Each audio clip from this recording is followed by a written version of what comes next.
Method हमने पढ़ लिया था और फ्रैक्शन के बारे में हमने पढ़ लिया था। फ्रैक्शन क्या होता है? तो क्या होता है फ्रैक्शन? उर्दू में आप उसको बोलते हैं कसर। और एक पूरी चीज होती है और एक उस पूरी चीज का कुछ हिस्सा होता है। जब उस पूरी चीज का कुछ हिस्सा आप डिस्कस करते हैं तो उसे आप क्या कहते हैं? फ्रैक्शन। सही है। एक चीज के बराबर बराबर 5 हिस्से किए जा रहे हैं, उसमें से एक हिस्से की बात हो रही है तो उसे बोलेंगे 1/5। फिर हमने देखा फ्रैक्शन दो तरह की होती हैं, एक प्रॉपर फ्रैक्शन और एक इम्प्रॉपर फ्रैक्शन। इम्प्रॉपर फ्रैक्शन तो समझ में आ जाती है, सॉरी प्रॉपर फ्रैक्शन तो समझ में आती है कि वो एक चीज के इतने टुकड़े किए, जिसमें ऊपर वाला छोटा होता है और नीचे वाला बड़ा होता है। प्रॉपर फ्रैक्शन में ऊपर वाला छोटा और नीचे वाला बड़ा होता है। और इम्प्रॉपर फ्रैक्शन में ऊपर वाला बड़ा, जब ऊपर वाला बड़ा और नीचे वाला छोटा होता है तो फिर हम क्या समझते हैं कि इसमें कुछ तो होल है और कुछ जो है वो फ्रैक्शन है। तो पहले होल को अलग करते हैं, फिर जो फ्रैक्शन बनती है उसे मिक्स्ड फ्रैक्शन कहते हैं। ठीक है। तो आज की जो क्लास है उसमें हम थोड़ा सा और फ्रैक्शन के बारे में सीखेंगे। ठीक है। और फिर उसके बाद हम आज की क्लास में पॉइंट को स्टडी करेंगे। पॉइंट क्या होता है? 3.2, 27.89। ठीक है। फिर पॉइंट की प्लस, पॉइंट की माइनस और पॉइंट का मल्टीपल और पॉइंट का डिवाइड, ये सीखेंगे। ठीक है। यानी आज का ज्यादा फोकस हमारा होगा पॉइंट। ठीक है। तो पहले हम फ्रैक्शन को थोड़ा सा ताजा कर लेते हैं। फ्रैक्शन दो तरह की होती है, एक प्रॉपर फ्रैक्शन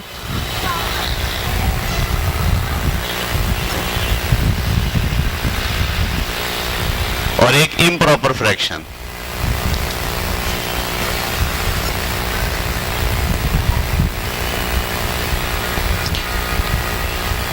जिसमें ऊपर वाली रकम छोटी हो और नीचे वाली रकम बड़ी हो, उसे हम कहते हैं प्रॉपर फ्रैक्शन। जिसमें ऊपर वाली रकम बड़ी हो और नीचे वाली रकम छोटी हो, उसे हम कहते हैं इम्प्रॉपर फ्रैक्शन। ये जो ऊपर वाली रकम है इसको इंग्लिश में कहते हैं नोमिनेटर। क्या कहते हैं? नोमिनेटर। और जो नीचे वाली होती है उसको डिनोमिनेटर कहते हैं। ठीक है। तो नाम आपको याद होना चाहिए और आसानी के लिए आप बोल सकते हैं ऊपर वाली, नीचे वाली। ठीक है। अच्छा, थोड़ा सा प्रॉपर फ्रैक्शन पे हम और काम करेंगे। ठीक है। मिसाल के तौर पर हम से ये कहा जाए कि ये अब आपको सोचना है जहन के अंदर, ना दिमाग के अंदर ये सवालात हल होंगे ज्यादातर। मेरे पास जेब में कुछ रकम है, मेरे पास जेब में कुछ रकम है। कितनी है? नहीं पता ना, हमें नहीं पता कितनी है। उस रकम का 1/5 हिस्सा मैंने, उस रकम का 1/5 हिस्सा मैंने ताबिश को दे दिया। ठीक है। मेरे पास कुछ रकम है, उस रकम का 1/5 हिस्सा मैंने ताबिश को दे दिया। ताबिश ने जब वो रकम गिनी, ताबिश ने जब वो रकम गिनी तो वो थी 20 रुपए। ताबिश ने जब वो रकम गिनी तो वो थे 20 रुपए। तो बताओ मेरे पास कुल कितनी रकम थी? 100 रुपए। कैसे पता चला?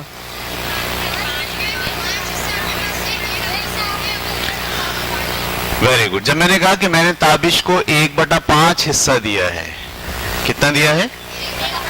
तो आपको समझ में आ गया भाई, सर ने 5 हिस्से बनाए अपनी रकम के और उसमें से एक हिस्सा किसको दे दिया? ताबिश को दे दिया। और वो एक हिस्सा कितना है? 20। तो अगर एक हिस्सा 20 रुपए है तो 5 हिस्से कितने होंगे फिर? 100 रुपए। समझ में आ गई बात आपको या नहीं आ गई? आसान है, मुश्किल है? ठीक है। अच्छा, मैं अगर आपसे कहूं कि मेरे पास 100 रुपए हैं, मेरे पास कितने हैं? मैं इस 100 रुपए का 3/10 हिस्सा खैरात कर देता हूं,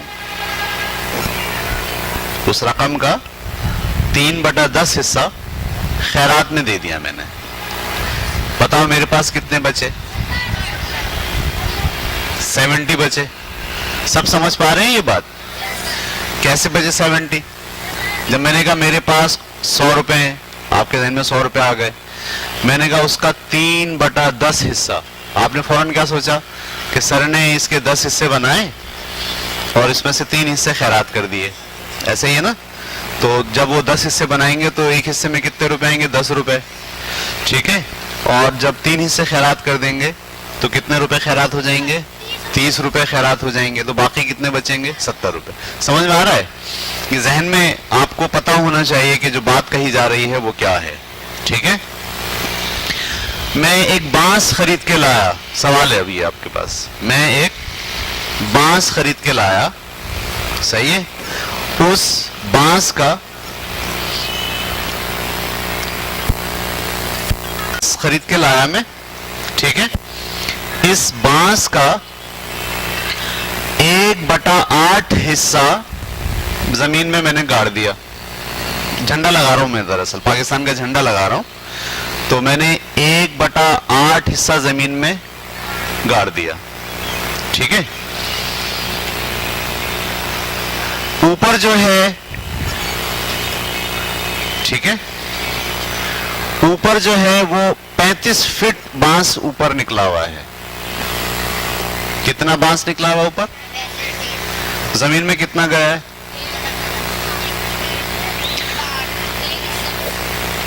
ये सवाल मैंने आपसे पूछा है, कितने फीट जमीन में गया है? 5 फीट जमीन में गया है। क्यों?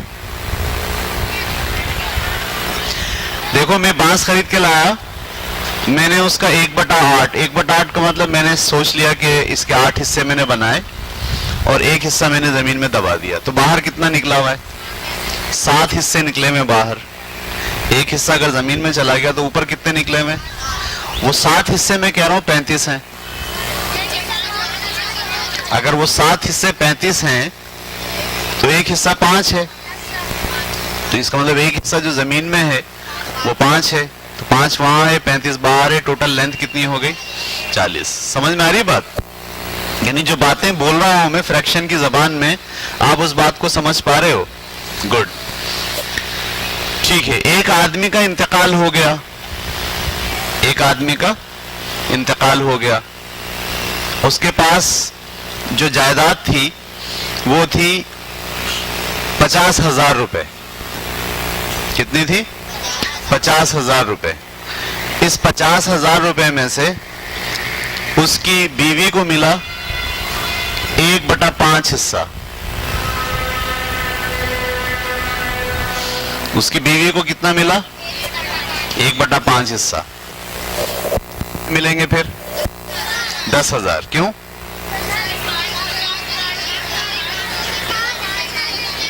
ठीक है। कुल रकम कितनी थी? कुल रकम थी 50,000, ठीक है।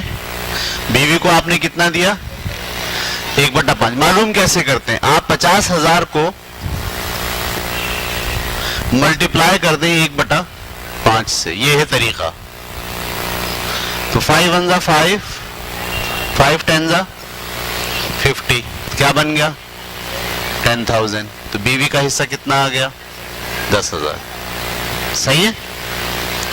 बाकी जो रकम बची, बाकी जो रकम बची उसका 3/8 हिस्सा उसने मस्जिद को दे दिया। बाकी जो रकम बची उसका 3/8 हिस्सा मस्जिद को दे दिया। कितने दिए मस्जिद को? बाकी रकम कितनी बची? 40,000। बाकी रकम बची 40,000। इसका मस्जिद को कितना दिया है? 3/8। 3/8 का मतलब इसके कितने हिस्से बनाए हैं? 8। जब आप 40,000 के 8 हिस्से बनाओगे तो एक हिस्से में कितना आएगा? 5,000। और 3 हिस्से आपने मस्जिद को दिए हैं तो 15,000 हो गए। करेंगे कैसे इसको? 40,000 रुपए का 3/8 हिस्सा आपने किसको दिया है? मस्जिद को। तो 8 1 जा 8, 8 5 जा 40, ये 5000 ऐसे के 5000 को 3 से मल्टीप्लाई करेंगे, जवाब क्या आएगा? 15,000। अब सवाल ये कि उसके पास बाकी कितने बचे? 25,000। बाकी उसके पास कितने बचे? अब बाकी मालूम करने के लिए माइनस करते हैं ना, 40,000 में से 15,000 आपने निकाल दिए, बाकी उसके पास कितने बचे? 25,000। समझ में आ रही है? तो फ्रैक्शन में जब आप काम करते हैं तो ये आपको बताना पड़ता है, इस तरह से आप हैंडल करते हैं चीजों को, ठीक है? तो कभी आपको मल्टीप्लाई करना पड़ता है हिस्सा मालूम करने के लिए, और कभी आपको डिवाइड भी करना पड़ता है। डिवाइड कब करना पड़ता है?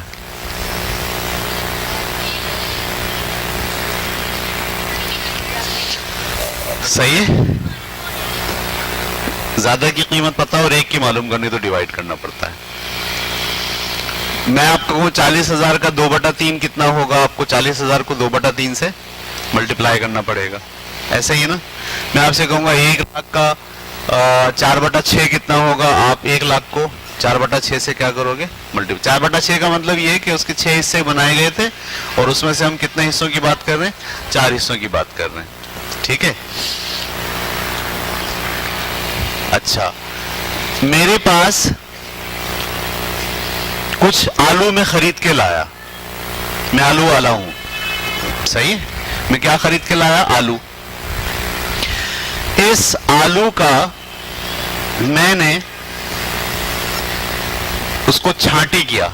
छांटी करने का मतलब छोटे आलू अलग और बड़े आलू अलग, सही है?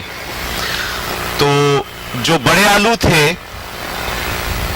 नहीं, छोटे जो आलू थे, वो सारे आलूओं का 3/8 हिस्सा थे। सारे आलूओं का कितना थे? 3/8। तो कितने किलो आलू छोटे निकले? सवाल पैदा हो गया ये, आलू कितने किलो लाए थे? पहले ये तो बताएं। जब आप आलू बताएंगे तो हम बताएंगे कितने किलो हैं। आलू में कितने किलो लाया था ये पता नहीं चला। मैं तो सब्जी वाला था, मैं आया, मैं आलू खरीद के लाया था, ठीक है? और मैंने उस आलू को छांटी की तो 3/8 हिस्सा कौन से आलू निकले? छोटे आलू। वो मैंने दे दिए दूसरे ठेले वाले को कि भाई ये तुम बेच लो, मैं बड़े वाले बेच लूंगा। वो आलू वो लेकर गया और उसने तोले, ठीक है? जब उसने वो आलू तोले तो वो निकले 15 किलो। वो कितने निकले? 15 किलो। तो मैं सारे आलू कितने लाया और बड़े वाले आलू कितने निकले? 25 किलो। ये कैसे पता चल रहा है आपको?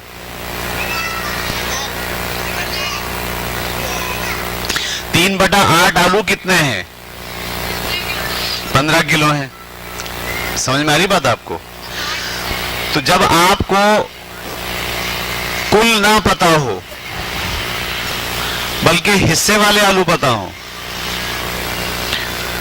तो आप उन आलूओं को उस हिस्से से मल्टीप्लाई करने के बजाय डिवाइड करते हैं। मैंने सवाल पूछा था ना, डिवाइड कब करते हैं? तो हमारे पास आलू कितने हैं? 15 किलो है ना। हमको डिवाइड करना पड़ेगा किससे? 3/8 से, क्योंकि ये कितने आलू हैं? 3/8 है। तो आपको पता 15 मैंने ऐसे लिखा, डिवाइड को मल्टीप्लाई करेंगे ये वाली चीज पलट जाती है। 8/3, 3 1 जा 3, 3 5 जा 15, 5 8 जा 40। टोटल आलू कितने थे? 40 किलो। समझ में आया कुछ? देखें कैसा गेम चल रहा है ना मैथ का। यानी अगर आपको टोटल पता है और उसका हिस्सा निकालना है तो मल्टीप्लाई करते हैं, हिस्सा पता है और टोटल निकालना है तो डिवाइड करते हैं। ये फ्रैक्शन में आपको ये दो बातें आपको ध्यान में रखनी है। यानी आपको अगर टोटल आलूओं का पता था और आपसे कहते 3/8 आलू कितने हैं, यानी हिस्सा बताना है, तो आप मल्टीप्लाई करेंगे। लेकिन ये आपको टोटल आलू नहीं पता थे, यहां क्या पता था? हिस्सा पता था। तो जब हिस्सा पता होगा तो फिर मल्टीप्लाई नहीं करेंगे बल्कि क्या करेंगे, डिवाइड करेंगे। ये बात समझ में आ रही है? एक मिसाल और लेते हैं, ठीक है।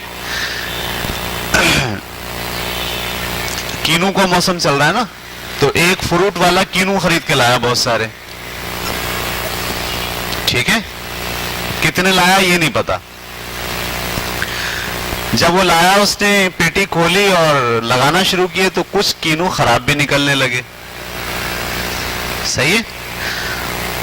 तो जब उसने कीनू जो खराब निकले हैं वो दरअसल सारे कीनुओं का 2/15 हिस्सा है, ठीक है। जो खराब कीनू हैं वो सारे कीनुओं का 2/15 हिस्सा है।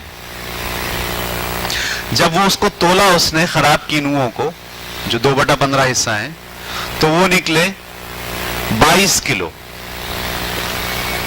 कितने निकले? मेरा ख्याल है कीनो तो किलो में नहीं गिनते, दर्जन में नहीं। उसने जब उनको गिने तो वो 22 निकले। अब आप बताओ कि कुल कितने कीनू वो लाया था, उसमें सही कितने निकले? मैं सवाल दोबारा दोहराऊं, सवाल को पकड़े, हाँ, छोड़े मत सवाल को। एक आदमी कीनू खरीद के लाया, उसमें से उसने छांटी की, खराब कीनू 22 निकले, जो कि 2/15 हिस्सा है। यानी वो जो 22 कीनू है वो 2/15 हिस्सा है। तो बताओ सही कीनू कितने?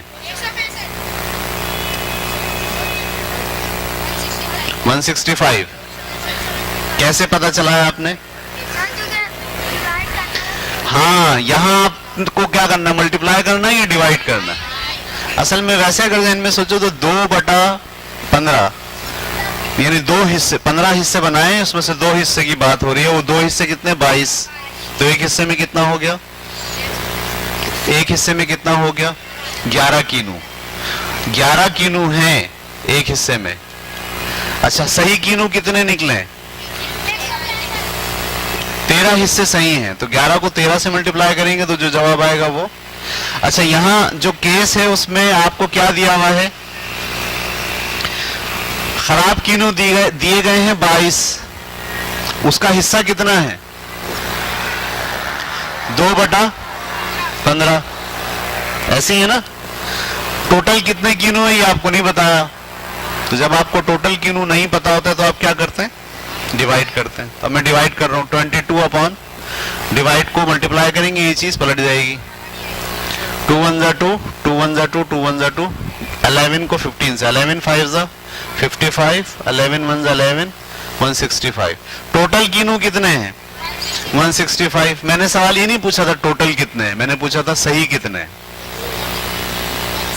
तो 165 टोटल थे, उसमें से 22 खराब निकले, बाकी कितने बचे? अब बाकी मालूम करना है तो आपको पता 165 में से आपको 22 क्या करना पड़ेगा? 3 4 143। तो कीनू जो सही निकले वो कितने निकले? 143। समझ में आ गई बात आपको? चले, अब एक सवाल मैं आपको दे रहा हूं, वो करेंगे आप खुद।